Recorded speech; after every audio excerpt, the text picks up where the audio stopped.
अस्सलाम वालेकुम स्टूडेंट्स, मैं हूं फरहान यूसुफ और आप ही बात जानते हैं कि हम इस वक्त जो है केमिस्ट्री पढ़ते हैं। और आज के लेक्चर के अंदर हमने जो चीज़ डिस्कस करनी है, जो चीज़ हमने पढ़नी है, वो हमने लास्ट जो टॉपिक कल स्टार्ट किया था जिसमें कि हम absolute derivation of absolute temperature की डिस्कशन कर रहे थे, हम उसी से ही ऑनवर्ड चलेंगे। और जो है जैसे कि आप कल ये बात देख चुके थे, मतलब जान चुके थे मुझसे कि कुछ फ्लू का एलिमेंट मेरे अंदर था और फ्लू के एलिमेंट ने मुझे बहुत ही जो है प्रॉब्लम मेरे लिए क्रिएट की हुई थी कल के लेक्चर के अंदर भी।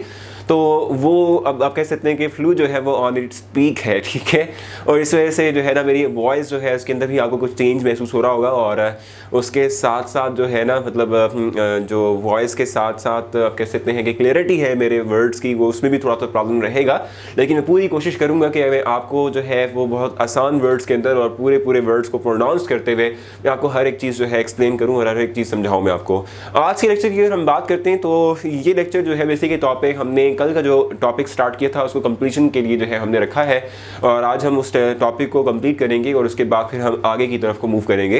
तो अगर हम बात करते हैं आज की लेक्चर की, तो ये आज का लेक्चर बेसिक तौर पे हम फोकस करेंगे आज के लेक्चर के अंदर कि हमने जो कल डिफाइन किया था चार्ल्स लॉ को, हमने सेकंड डेफिनेशन के थ्रू डिफाइन किया था जिसको हमने क्वांटिटेटिव डेफिनेशन कही थी। हमने उसके जो मैथमेटिकल एक्सप्रेशन है उसको प्रूव करना है विद एन एग्जांपल, और उसके साथ साथ आगे चलते हुए एब्सोल्यूट टेम्परेचर को भी हम डिफाइन करेंगे। ठीक हो गया।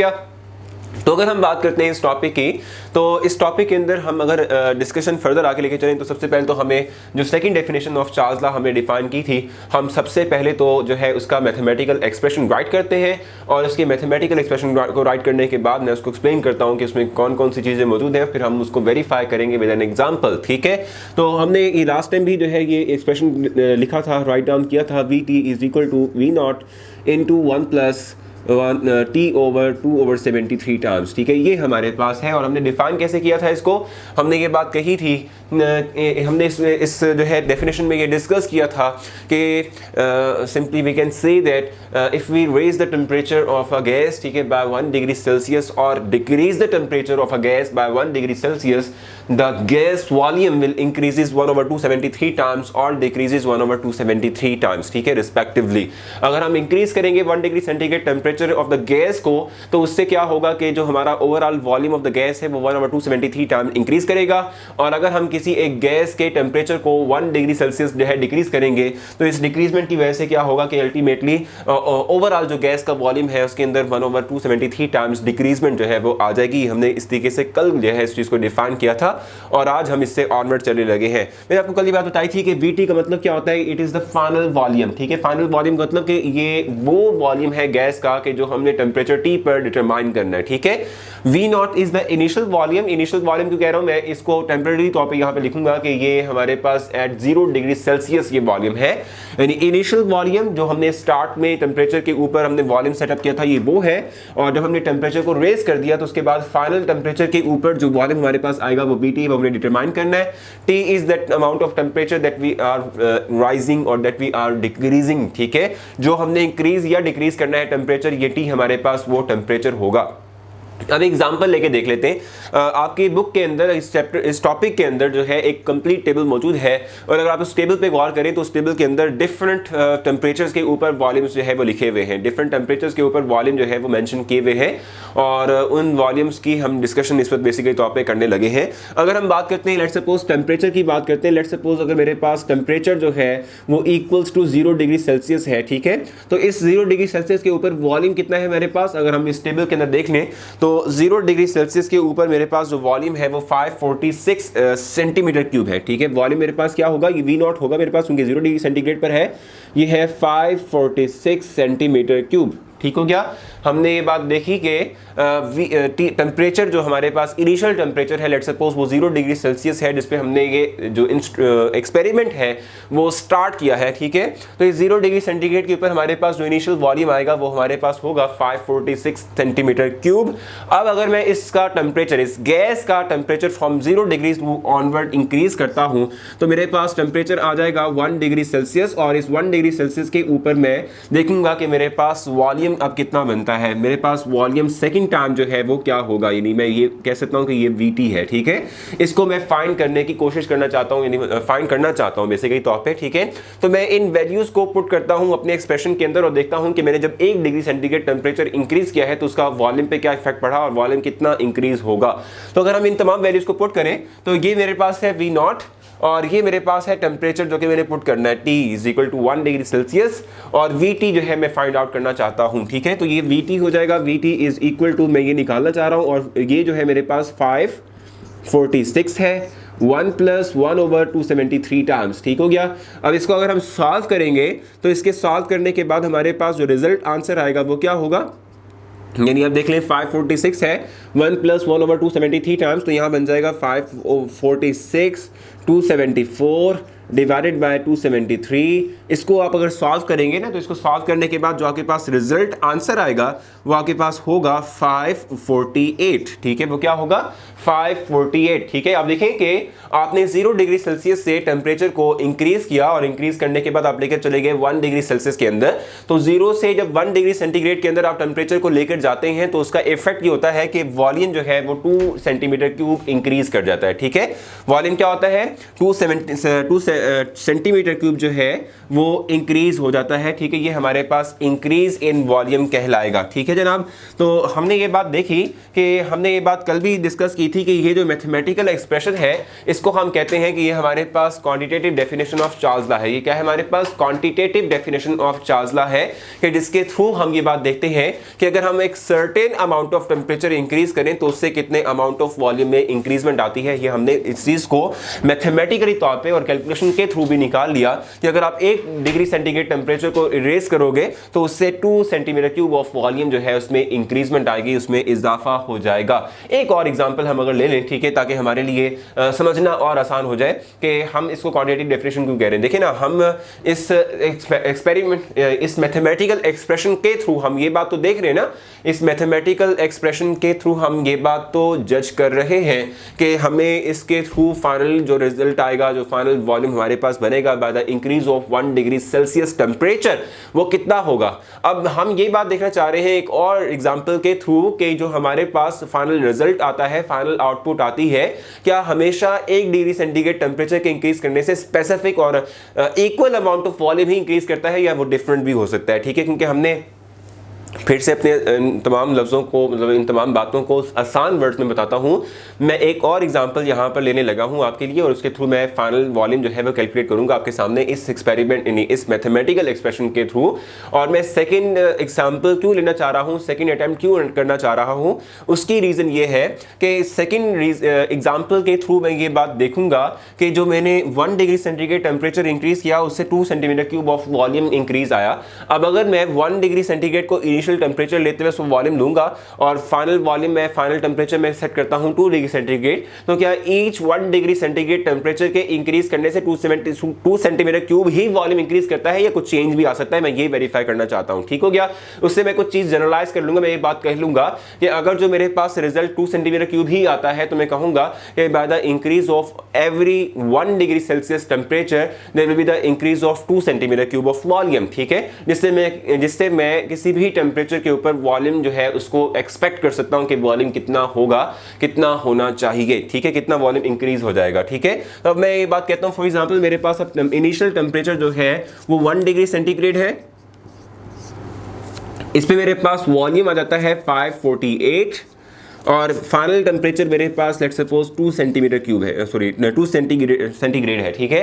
अब इसमें मैं VT निकालना चाह रहा हूं, मैं VT को फाइंड आउट करना चाहूँगा, ठीक है जनाब। तो अब ये हमारे पास आ जाएगा 548, यहाँ पर हम 1 की जगह पर पुट करेंगे 2 क्योंकि हमने सेकंड वॉल्यूम जो है वो 2 लिया है, ठीक है, 2 हम ले रहे हैं, बल्कि 2 क्यों लेंगे, देखें ना, हमें डिफरेंस देख रहे हैं ना भाई, 1 डिग्री सेंटीग्रेड और 2 डिग्री सेंटीग्रेड, हमने इनिशियल टेम्परेचर से final temperature just 1 degree Celsius ही इंक्रीज किया ना, इनिशियल टेम्परेचर से फाइनल टेम्परेचर हमने जस्ट 1 डिग्री सेल्सियस ही इंक्रीज किया है। तो हम यहाँ पर T2 नहीं लिखेंगे बल्कि T = T जो है हम 1 ही मेंशन करेंगे, 1 डिग्री सेल्सियस ही हमारे पास यहाँ पर होगा। आप ये बात कह सकते हैं कि ये जो मेरे पास T है, ये जो मैंने टी पुट करना है ये वैसे के तौर पे इनिशियल टेम्परेचर से कितना फाइनल टेम्परेचर रेज कर गया है वो टेम्परेचर मेंशन करना है। आपने ये फाइनल टेम्परेचर यहां मेंशन नहीं करना, आपने टी जो है यहां पुट करना है, वो आपने डिफरेंस बताना है कि फाइनल टेम्परेचर और इनिशियल टेम्परेचर में कितना डिफरेंस आया है, आपने कितना टेम्परेचर इंक्रीज किया है। 2 डिग्री सेंटीग्रेड टेम्परेचर इंक्रीज किया है, 3 किया है, 4 किया है, 5 किया, जितना भी किया आप वो मेंशन करेंगे। तो चूंकि इनिशियल आपके पास 1 डिग्री सेंटीग्रेड था, आपने फाइनल 2 डिग्री सेंटीग्रेड ले लिया है, तो आपने सिंपल 1 डिग्री सेंटीग्रेड टेम्परेचर को रेज किया, इसलिए आप टी की जगह पर 1 पुट करेंगे। अब अगर आप इसको सॉल्व करते हैं तो इसके सॉल्व करने के बाद आप खुद से भी इस बात को जो है वो कैलकुलेट कर सकते हैं कैलकुलेटर के थ्रू। आप देखेंगे कि 550 सेंटीमीटर क्यूब ऑफ वॉल्यूम आप गेट करेंगे by the increase of temperature from 1 degree centigrade to 2 degree centigrade. ठीक हो गया।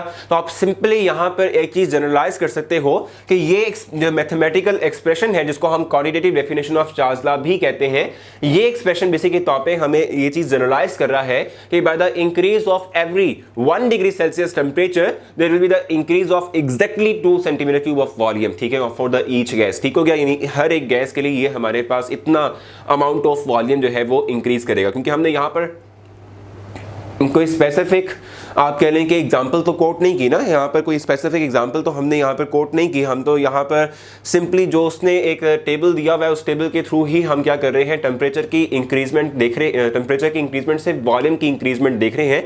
तो हमने सिर्फ और सिर्फ वही चीज़ देखी है। ठीक है, तो ये हमारे पास क्या है, जनरल टाइप ऑफ आप कह सकते हैं कि जनरलाइज फॉर्म के अंदर हमारे पास रिजल्ट गेट हुआ कि 1 डिग्री सेंटीग्रेड के इंक्रीज करने से there will be the increase of 2 centimetre cube of volume. ठीक हो गया। तो यहाँ तक हमारे पास जो मैथमेटिकल एक्सप्रेशन था उसको हमने प्रूफ किया है मैथमेटिकल तौर पे, नहीं आप कह सकते हैं एक्सपेरिमेंटली तौर पे वैल्यूज को पुट करने के बाद देखा है कि हर एक 1 डिग्री सेंटीग्रेड टेम्परेचर इंक्रीज करने से कितना इफेक्ट होता है वॉल्यूम के ऊपर, हमने ये चीज वेरीफाई की है। अब हम चलेंगे टुवर्ड्स द एब्सोल्यूट टेम्परेचर। ठीक है, एब्सोल्यूट टेम्परेचर की इस वक्त हम डिस्कशन करेंगे। मैं ये तमाम चीजें रेज करूंगा ताकि मेरे पास इनफ स्पेस हो, ताकि मैं आपको सेकंड पॉइंट जो कि एब्सोल्यूट टेम्परेचर की डेफिनेशन है उसको समझा सकूं। और इसके साथ साथ एक और पॉइंट भी है कि हमारे पास जो चार्ल्स लॉ की इक्वेशन आती है V1/T1 = V2/T2, वो किस टेम्परेचर पे वेरीफाई होती है, किस टेम्परेचर के ऊपर होल्ड नहीं करती, वो भी हम डिस्कस करेंगे। तो आप लोगों ने अगर जो कोई बात समझना हो, अगर आप लोगों को कोई बात क्लियर ना हुई हो, तो आप लोगों ने करना सिंपली ये है कि या तो ये कि आप न्यू पोस्ट जनरेट करके केमिस्ट्री मेंशन करें, मेरा नेम मेंशन करें और अपना क्वेश्चन पोस्ट कर दें, या फिर आप ये भी कर सकते हैं कि मेरे प्रोफाइल पर जाकर मेरे किसी भी जो पोस्ट है उसके ऊपर आप मुझसे क्वेश्चन कर सकते हैं। मैं आपको उस क्वेश्चन का आंसर उस वक्त भी कर दूंगा जब मैं नेक्स्ट लेक्चर डिलीवर करने के लिए आऊँगा, उस दिन भी मैं आप लोगों को उन क्वेश्चन के आंसर दे दूंगा। लेकिन आप लोगों ने क्वेश्चन जरूर करना है। मुझे पता है कि यहाँ पर कुछ ना कुछ कन्फ्यूजन जरूर रहेगी जहन के अंदर, तो आपने वो कन्फ्यूजन जो है मुझे क्वेश्चन के थ्रू पहुंचानी है। मैं आपको वो नेक्स्ट लेक्चर के अंदर कन्वे कर दूंगा, वो नेक्स्ट लेक्चर के अंदर आपको क्लियर कर दूंगा। ठीक है, अब हम बात करेंगे कि एब्सोल्यूट टेम्परेचर क्या होता है। और इससे पहले मैंने आपसे कहा था कि हमारे पास जो चार्ल्स लॉ की इक्वेशन आती है V1/T1 = V2/T2। ठीक है, इसको हम देखते हैं कि क्या ये चीज वेरीफाई होती है, क्या ये चीज ठीक है, कि ये किस टेम्परेचर के ऊपर वेरीफाई होगी, किस टेम्परेचर स्केल के ऊपर ये वेरीफाई नहीं होगी, ये हमने देखना है। ठीक हो गया।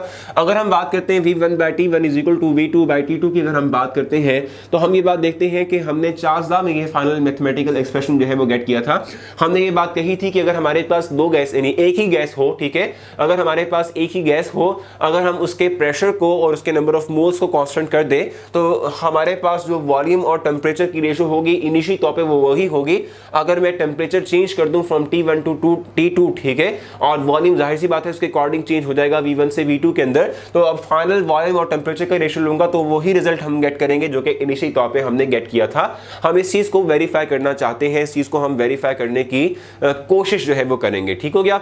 अब देखो जरा, अभी हमने ये चीज़ देखी थी कि हमारे पास 0 डिग्री सेल्सियस जो था इसके ऊपर हमारे पास वॉल्यूम जो था, ठीक है, 0 डिग्री सेंटीग्रेड, हमारे पास टेम्परेचर T1 लेट सपोज जो है वो 0 डिग्री सेंटीग्रेड था। ये चलो इतना कर लेते हैं, T1 को हम 1 डिग्री सेंटीग्रेड कर लेते हैं, ठीक है, T1 = 1 डिग्री सेल्सियस, और इस पर मेरे पास V1 वॉल्यूम जो था वो था 548 सेंटीमीटर क्यूब। ठीक हो गया। अब अगर लेट सपोज मैं T2 जो है वो सेट कर देता हूँ, वो 2 डिग्री सेंटीग्रेड है, और मेरे पास इस पे वॉल्यूम V2 जो आता है हमारे पास वो कितना आएगा, वो आएगा 50, ठीक है, सेंटीमीटर क्यूब। अब अगर मैं इन वैल्यूज़ को इसमें पुट करता हूँ तो देखता हूँ कि क्या ये चीज़ वेरीफाई करता है, यानी ये जो वैल्यूज़ हैं क्या वो इस एक्सप्रेशन को होल्ड करने देंगी या नहीं करने देंगी, ये हमने देखना है। तो V1/T1 यानी इसको पुट कर लेते हैं, 548 डिवाइडेड बाय T1 हमारे पास है 1 degree centigrade equals to V2 हमारे पास क्या होगा 550 डिवाइडेड बाय T2 हमारे पास क्या है 2, ठीक हो गया। अगर आप इसको सॉल्व करेंगे तो यहाँ से आपको गेट करेंगे आप 548 ही गेट करेंगे। यहाँ से जो चीज़ आपने गेट करनी है यानी जो चीज़ आप हासिल करेंगे वो हमारे पास क्या होगा कि 7 और 5 275 होगा, ठीक है। तो क्या ये दो चीज़ें इक्वल हैं आपस में, क्या ये इक्वलिटी के दोनों तरफ जो हमने रिजल्ट्स गेट किए हैं क्या वो इक्वल है, नहीं है, ठीक है। तो हम ये बात देख सकते हैं कि चार्ल्स लॉ की जो इक्वेशन है, चार्ल्स लॉ की जो जनरल एक्सप्रेशन है V1/T1 is equal to V2/T2, ठीक है। अगर हम इसकी बात करते हैं तो ये expression by using temperature in degree Celsius इस चीज़ को वेरीफाई नहीं कर रहा। अगर हम टेम्परेचर को डिग्री सेल्सियस में ही लेंगे तो डिग्री सेल्सियस के अंदर ये जो हमारे पास मैथमेटिकल एक्सप्रेशन है जो कि हम कह रहे हैं V1/T1 इक्वल्स टू V2/T2, ये चीज़ जो है वो वेरीफाई नहीं होती, ये चीज़ जो है वो क्लियर नहीं होती। तो हम ये बात देख सकते हैं कि डिग्री सेल्सियस के अंदर हमारा टेम्परेचर जो है वो एप्लीकेबल नहीं है for the Charles law expression, ठीक है। हम फिर क्या करते हैं, फिर हम एक नया टेम्परेचर स्केल इंट्रोड्यूस करवाते हैं जिसको हम सिंपली तौर पे क्या कहते हैं, जिसको हम कहते हैं केल्विन स्केल। क्या कहते हैं इसको, हम केल्विन स्केल कहते हैं, ठीक है। यहाँ हमारे पास एक नया टेम्परेचर स्केल आ जाएगा जिसको हम केल्विन स्केल कहते हैं, और इस केल्विन स्केल के अंदर भी हम टेम्परेचर की मेजरमेंट करते हैं, लेकिन इसके लिए जो यूनिट हम यूज करते हैं वो K है, कैपिटल K, ठीक हो गया। यहाँ पर हमने जो यूनिट डिस्क्राइब किया आपके लिए, जो यूनिट मेंशन किया टेम्परेचर का वो डिग्री सेल्सियस था, लेकिन हम जब केल्विन स्केल की बात करेंगे तो केल्विन स्केल के अंदर जो टेम्परेचर का यूनिट होगा वो केल्विन होगा यानी K होगा, ठीक हो गया। तो केल्विन हम यूज करेंगे। अगर मैं इन्हीं वैल्यूज को केल्विन में चेंज करता हूँ, आप ये बात जानते हैं कि जब भी आपने ना 9th क्लास के अंदर भी जो है वो केल्विन स्केल पढ़ा था, आपने केल्विन के अंदर कन्वर्जन टेम्परेचर डिग्री सेंटीग्रेड की पढ़ी थी, ठीक है, आपने वहां पर भी डिस्कस किया था इस चीज को। आप ये बात जानते हो कि जब भी हमारे पास डिग्री सेल्सियस के अंदर टेम्परेचर हो तो हम उसे केल्विन में कन्वर्ट कर सकते हैं। किस तरह से कि हम इस डिग्री सेल्सियस वाले टेम्परेचर के अंदर 273.16 एडिशन कर लेते हैं, ठीक है। 273.16 जो है वो क्या करेंगे, एडिशन कर लेंगे, तो यही डिग्री सेंटीग्रेड के अंदर टेम्परेचर जो है वो केल्विन में कन्वर्ट हो जाएगा, यानी कि केल्विन के अंदर जो है ये कन्वर्ट हो जाएगा, यानी आ जाएगा, ठीक हो गया। तो अगर मैं इस T1 को केल्विन में कन्वर्ट करता हूं तो किस तरीके से करूंगा, 1 डिग्री सेंटीग्रेड है तो मैं 1 के अंदर एडिशन करूंगा 273.16, ठीक है। तो ये हमारे पास आ जाएगा 273.16 केल्विन, ठीक है। इसी तरीके से अगर मैं T2 की बात करता हूं तो T2 मेरे पास है 2 डिग्री सेंटीग्रेड, और T2 जो हमारे पास 2 डिग्री सेंटीग्रेड है, मैं उसमें 2 को ऐड कर दूंगा विद 273.16, तो हम गेट करेंगे 275 पॉइंट, अच्छा यहाँ पे भी 274 आना चाहिए था, 275.16 केल्विन, ठीक है। अब हमारे पास केल्विन के अंदर वैल्यूज आ चुकी हैं। हमने अपने टेम्परेचर को जो कि इनिशियल टेम्परेचर था, जो कि फाइनल टेम्परेचर था, उसको डिग्री सेल्सियस से उसे हमने कन्वर्ट कर दिया है केल्विन के अंदर। और किस तरीके से हम केल्विन में कन्वर्ट करते हैं कि हम सिंपली तौर पे इस डिग्री सेल्सियस के टेम्परेचर में 273.16 ऐड कर लेते हैं। तो यानी T1 जो हमारे पास है उसमें 1 डिग्री सेंटीग्रेड यानी जो है उसमें 1 के अंदर एडिशन कर दूंगा 273.16 की, तो ये केल्विन में कन्वर्ट हो जाएगा जो कि 274 है। इसी तरीके से जो 2 डिग्री सेंटीग्रेड टेम्परेचर है हमारे पास डिग्री सेल्सियस के अंदर, हम उसे जब केल्विन में कन्वर्ट करेंगे तो 2 में मैं ऐड कर दूंगा 273.16 हम ऐड कर लेंगे, तो मेरे पास रिजल्ट आएगा 275.16 केल्विन। अब मैं इन केल्विन वाली जो वैल्यूज हैं अगर मैं इनको पुट करता हूँ इस कहने के mathematical expression of Charles law के अंदर, तो यही चीज़ जो कि पहले वेरीफाई नहीं हो रही थी अब ये वेरीफाई हो जाएगी। आप देख सकते हैं, मैं इसको पुट करके आपको ये बता भी देता हूँ और समझा भी देता हूँ, ठीक है। तो T1 मेरे पास इस वक्त आया है 274.16 और T2 मेरे पास इस वक्त आया है 275.16, ठीक है। आप इसे अगर सॉल्व कर लें, आपके पास कैलकुलेटर जो है वो होगा, अगर हम कैलकुलेटर के थ्रू इसकी फाइनल रिजल्ट यानी वैल्यू निकाल लें तो हमें वेरीफाई हो जाएगा कि क्या ये चीज़ वेरीफाइड है या नहीं है, ठीक है। तो हम ऊपर रखते हैं 548 डिवाइडेड बाय 274.16, ठीक है। इसके थ्रू मैं गेट कर रहा हूँ 1.99 और 999 सिंपली कर लें, ठीक है। अब इसको सॉल्व करते हैं,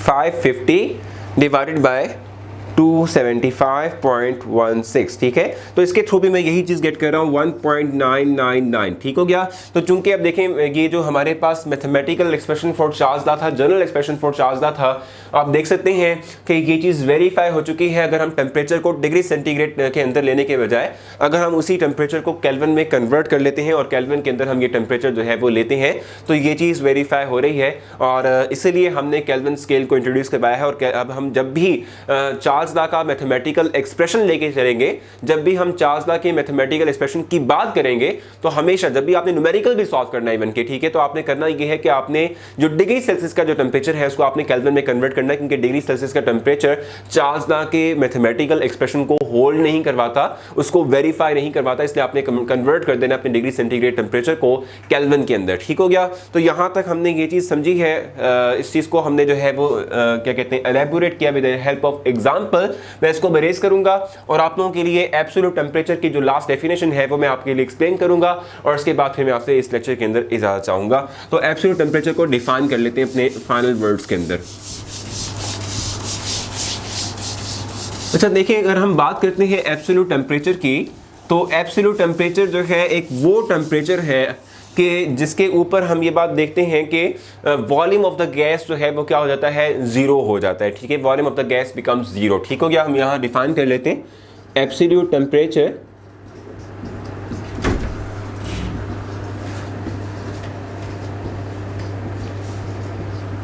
absolute temperature is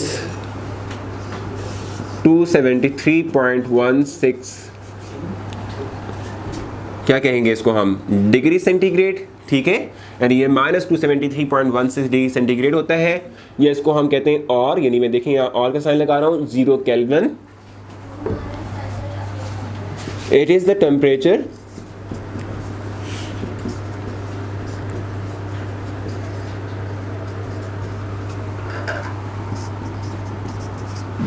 at which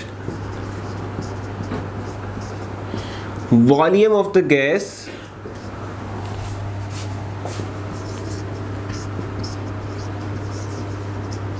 becomes zero, यानी कि हम कह सकते हैं कि वॉल्यूम ऑफ द गैस जो है वो जीरो हो जाता है इस टेम्परेचर के ऊपर, ठीक हो गया। तो एब्सोल्यूट टेम्परेचर वो टेम्परेचर है कि जिसके ऊपर हम कहते हैं कि वॉल्यूम ऑफ द गैस जो है वो जीरो के इक्वल हो जाती है, और इस टेम्परेचर को कहते हैं ये -273.16 डिग्री सेल्सियस है, या इसको हम 0 केल्विन भी कह सकते हैं। यहाँ पे बात जानते हैं कि जब हमने इसमें 273.16 ऐड करना है तो ये माइनस है वो प्लस हो जो है वो आपस में कैंसिल आउट हो जाएगा और 0 जो है वो केल्विन आपको प्रोवाइड करेगा।